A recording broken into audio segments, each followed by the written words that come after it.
Patiala Beti Bachao BJP फंसाओ operation का परीक्षण करेगा। इस परीक्षण का मुख्य चेहरा है तेलंगाना के पूर्व सीएम चंद्रशेखर राव, जिन्हें लोग पेडन्ना के नाम से भी बुलाते हैं। पटियाला का यह परीक्षण एक बयान पर आधारित है। बयान एक पूर्व खुफिया अधिकारी का है। खुफिया अधिकारी का दावा है कि तेलंगाना में जब चंद्रशेखर राव मुख्यमंत्री थे तो उन्होंने एक टीम बनाई थी। इस टीम का नाम था SIB, जिसमें एक खास ग्रुप था SOT। ये मैं बताऊंगा आगे कि कौन कौन थे। SOB क्या था, SOT क्या था। दावे के मुताबिक SOT ने ऐसे काम किए थे जिन्हें देखकर कानून शर्म से लाल हो जाए और आम आदमी गुस्से से। बीजेपी के संगठन मंत्री BL संतोष के पीछे क्यों पड़े थे तेलंगाना के पूर्व सीएम चंद्रशेखर राव?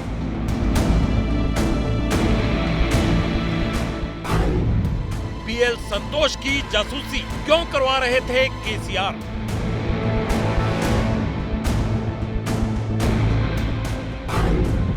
BL संतोष के लिए फोन टेपिंग का के कविता की रक्षा से क्या है रिश्ता?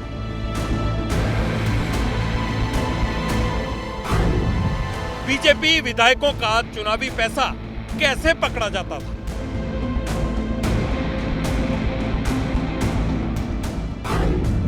चुनावी चंदे का फोन टेपिंग से क्या कनेक्शन है?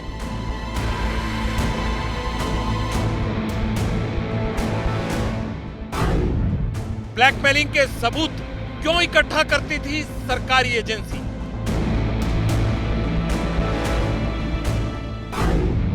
हाईकोर्ट के एक आदेश से कैसे पलट गई बाजी? बेटी बचाओ बीजेपी फंसाओ।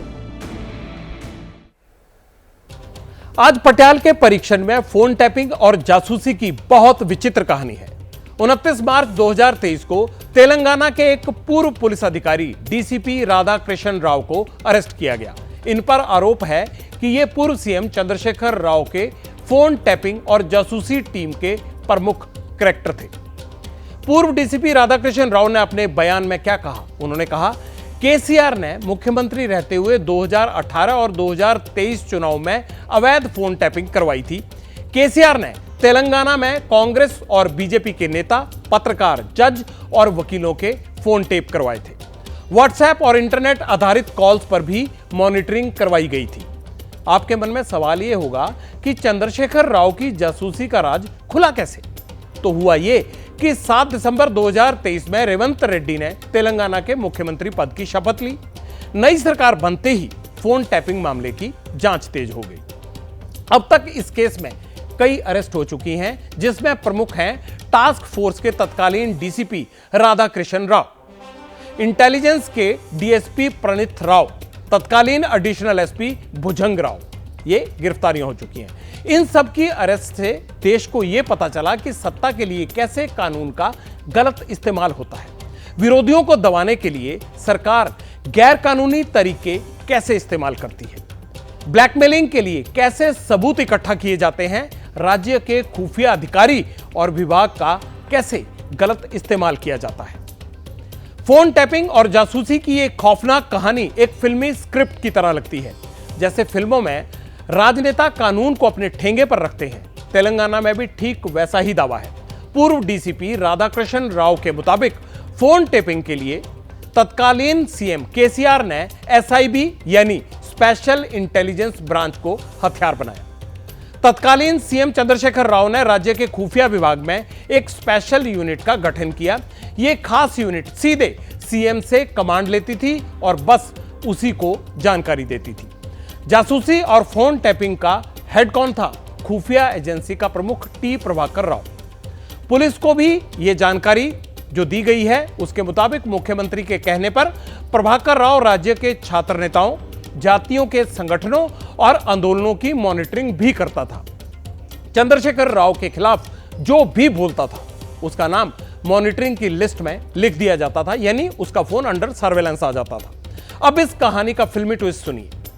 सीएम के जासूसी सिंडिकेट का सरगना SIB का पूर्व चीफ प्रभाकर राव अब अमेरिका में है, लेकिन उसके कारनामों के कच्चे चिट्ठे भारत में खुल रहे हैं। जांच में उस समय के सीएम KCR ने चंदा वसूलने का कुख्यात तरीका कैसे निकाला था और चंदा कैसे इधर से उधर होता था, इसका भी खुलासा हो गया। जिसने चंदा वसूलना होता था उसकी जासूसी के लिए एक इंचार्ज ऑफिसर नियुक्त कर दिया जाता था। बयान में यह भी सामने आया है। इसका एक उदाहरण अब आप देख लीजिए। प्रतिमा ग्रुप के बी श्रीनिवास राव, यशोदा अस्पताल के मालिक और ऑफिसर्स, राजा पुष्पा कंस्ट्रक्शन कंपनी, इनकी निगरानी का जिम्मा प्रणित कुमार नाम के एक इंस्पेक्टर को सौंपा गया था। पुलिस को मिली जानकारी के मुताबिक तत्कालीन सीएम केसीआर अपनी पार्टी के नेताओं की भी जासूसी करवाते थे। जिन नेताओं से खतरा होता था उनके फोन टैप किए जाते थे। इस लिस्ट में कुछ प्रमुख नाम हैं। बीआरएस के नेता P Venkat Rama Reddy, MLC Shambhipur Raju, T Rajaiah, Warangal के बीआरएस नेता कद्यम श्रीहरि, बीआरएस नेता पी महेंद्र रेड्डी, ये वो नाम है जो इनकी पार्टी के थे। इनको भी अंडर सर्वेलेंस रखा गया, ऐसा दावा किया गया है। तेलंगाना के पूर्व सीएम चंद्रशेखर राव के निशाने पर स्थानीय पत्रकार भी थे। दावा है कि एनटीवी के फाउंडर नरेंद्र चौधरी और एबीएन के मालिक रविंद्र कृष्ण का फोन टैप किया गया था। और इससे क्या खुलासा हुआ वो आपको आगे बताएंगे। माना यह जा रहा है कि जल्द ही जांच अधिकारी इस मामले में पूर्व मुख्यमंत्री के चंद्रशेखर राव, उनके पूर्व मंत्री बेटे केटीआर और पूर्व मंत्री भतीजे हरीश राव को भी पूछताछ के लिए बुला सकते हैं। तेलंगाना के पूर्व सीएम चंद्रशेखर राव के खुफिया अधिकारी पूर्व डीसीपी राधाकृष्ण राव के मुताबिक केसीआर ने राज्य के वर्तमान मुख्यमंत्री रेवंत रेड्डी और उनके परिवार की भी जासूसी करवाई थी। यह सब सुनकर लगता है कि जैसे हम कोई फिल्म देख रहे हो जहां राजनेता कानून से नहीं अपनी मर्जी से चलते हैं, उनके मन में जो आता है वो करते हैं। राधाकृष्ण राव ने अपने बयान में यह बताया है कि केसीआर ने प्लान यह तैयार किया गया था कि वो बीजेपी के संगठन महामंत्री बीएल संतोष को विधायक खरीद फरोख्त मामले में अरेस्ट कर ले। इसके लिए वो अपनी जासूसी टीम से सबूत इकट्ठा करवा रहे थे। राधाकृष्ण राव का यह दावा है कि बीएल संतोष का नाम लेकर केसीआर भारतीय जनता पार्टी को ब्लैकमेल करना चाहते थे। उस समय तक उनको पता चल चुका था कि उनकी बेटी कविता का नाम लिकर स्कैम में आ सकता है। लिहाजा वो बेटी को बचाने के लिए बीजेपी को फंसाने के सबूत जुटाने लगे थे। इसके लिए केसीआर ने एक एसआईटी का भी गठन किया था। एसआईटी को केरल के एक महत्वपूर्ण आदमी को हिरासत में लेना था, लेकिन पुलिस टीम की कमी की वजह से, इनएफिशिएंसी की वजह से वो आदमी बच निकला। गुस्साए केसीआर ने चार्टर्ड फ्लाइट से एक नई टीम को केरल भेजा, लेकिन इस बीच एक संदिग्ध अपनी अरेस्ट को लेकर हाईकोर्ट पहुंच गया।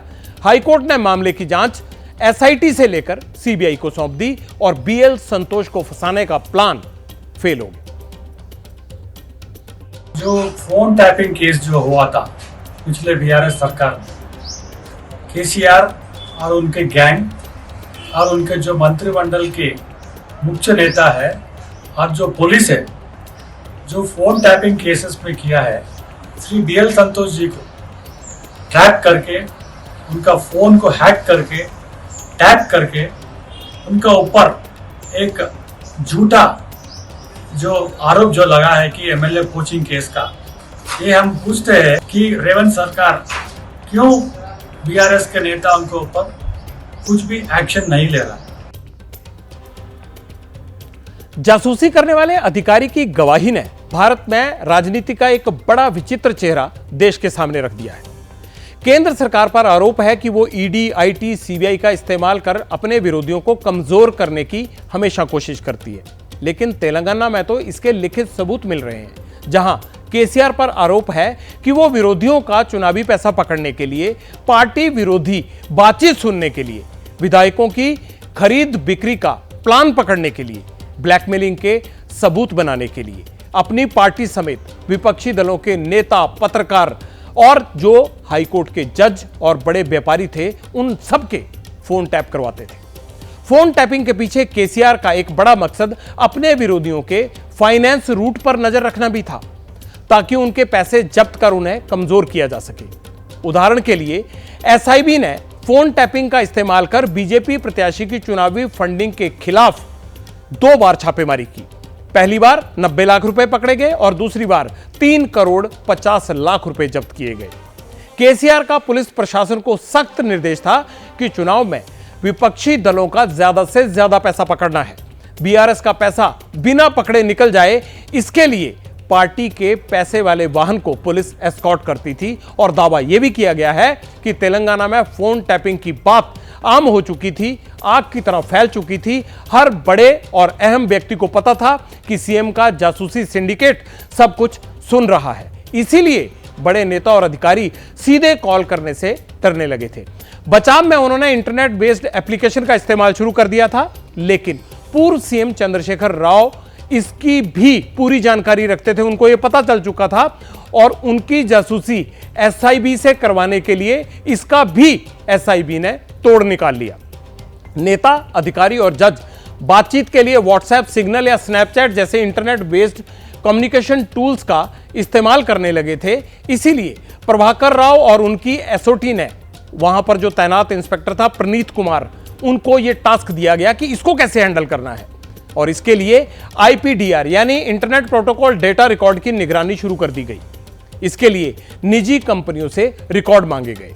इसके अलावा हैदराबाद में एक बड़े आदमी के फार्म हाउस में जासूसी के लिए स्पाई कैम खरीदे गए।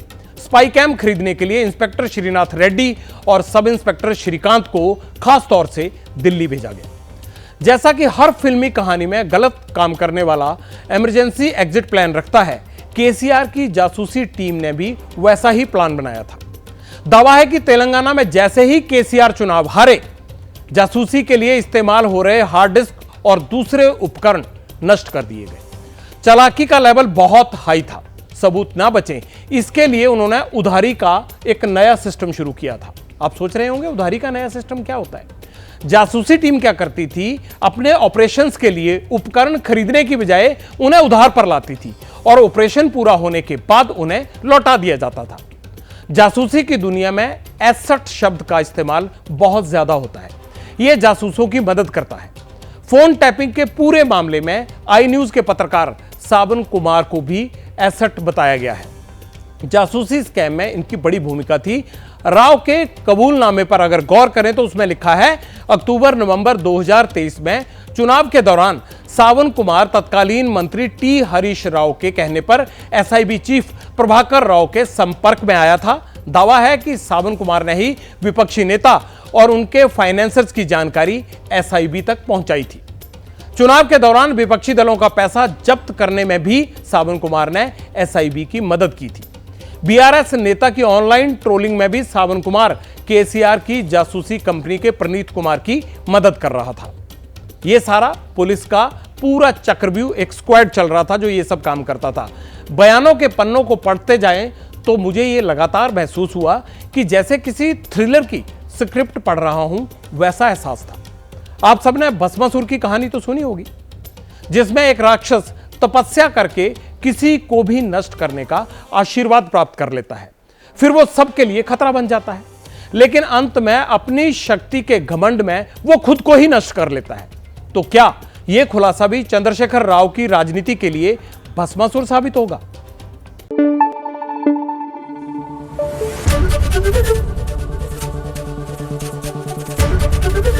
एबीपी न्यूज आपको रखे आगे।